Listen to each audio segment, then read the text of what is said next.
So the centre is all about war and peace in the 20th century, and it collects together historians that are looking at that particular topic from all sorts of different angles.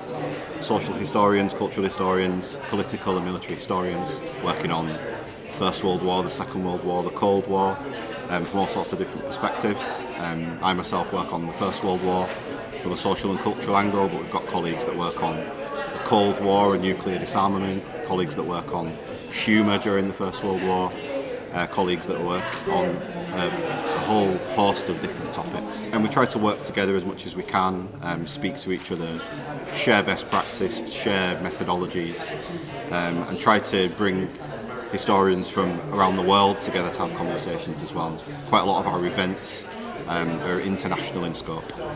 So I brought with me some objects that I used when I was writing my first book, which is about the experience of civilians that were bombarded during the First World War in coastal areas in the north of England.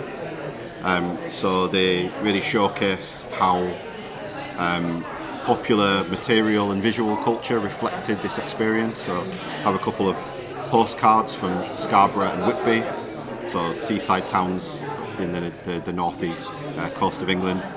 In fact, people sent these postcards which depict damage to buildings, which sounds kind of quite morbid. It's kind of a morbid thing to send to a friend or family member after a holiday, but it kind of shows how these images became really useful propaganda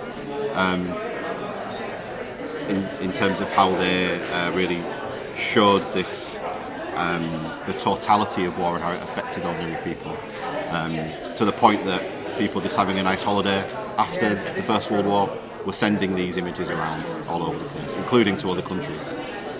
So really interesting examples of historical sources.